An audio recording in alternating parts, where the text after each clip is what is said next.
Hey there, so today I'm going to be talking about my favourite Christmas movies. To me, a Christmas movie is any film that is set at Christmas or where Christmas plays an important part in the plot. Though there are movies I like watching at Christmas, I wouldn't necessarily call them Christmas movies. By the end of this video, you will be sick of the word Christmas, I can guarantee it. The following movies are in no particular order because that was too difficult.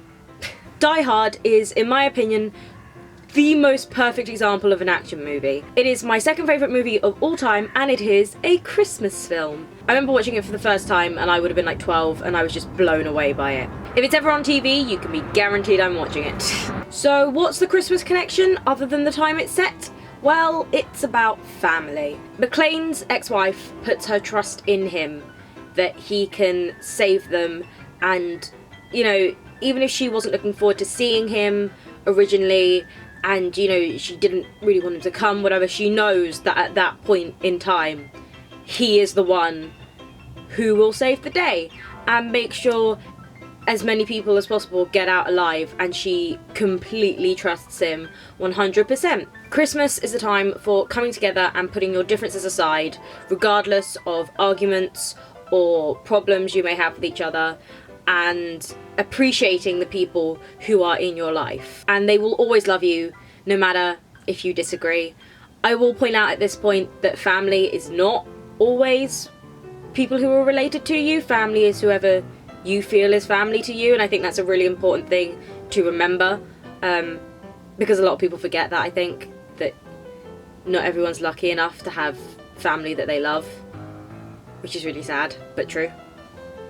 Emotional bit over. The Apartment is about two lonely people, one who loves someone they shouldn't, and one who loves someone who's in love with someone else. They've both faced hardships in the past. Baxter knows how Miss Kubelik feels because he's been there himself, and he uses himself as an example to her about how things get better and pain goes away. He's there for her, no questions asked, when the man she loves can't be at a time when she needs it the most. It's a fantastic movie. It has a great script and wonderful performances from Jack Lemmon, Shirley MacLaine, and Fred MacMurray.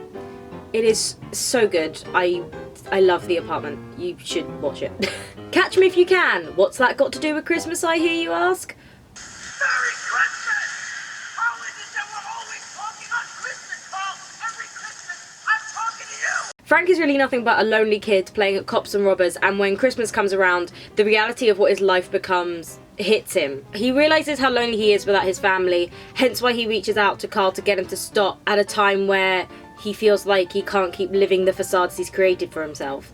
And in the end, Carl does become his kind of adopted family, because he's the only one who's ever really been there for him, especially after obviously his father dies and his mother completely moves on. Again, you know, family isn't always related to you. It's a Wonderful Life is probably the film most synonymous with Christmas. It's a story of a man who always puts others first, and people love him for it, and realises that that's what makes him truly happy. What is more important at Christmas than being surrounded by people that you love? I think there's a pattern emerging here. George Bailey is incredibly giving all year round, and when he finally needs the favour returned, people are more than happy to chip in and help because of how helpful he's been in the past. He learns that though he may not have got to travel the world as he wished as a kid, everything he could ever wish for is at home with his friends and family.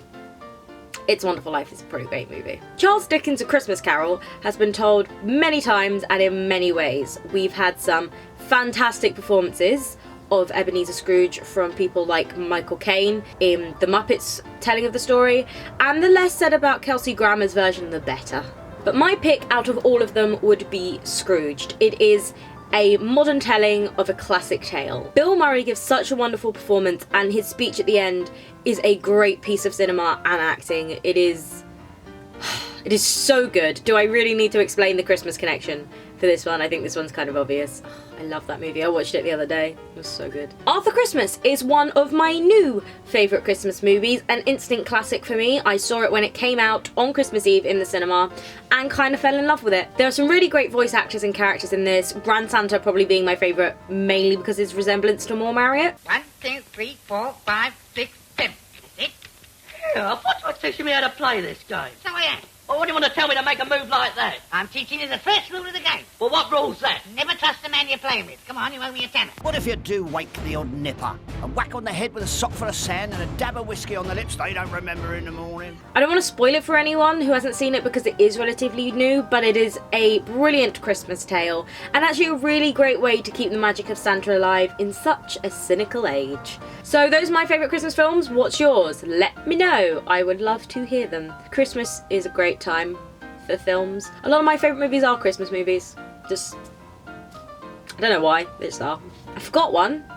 Oh, what, this? Well, White Christmas is just a given, right? Bing Crosby's face is really creepy. Should I record some of these things again? Maybe you should. Maybe. I don't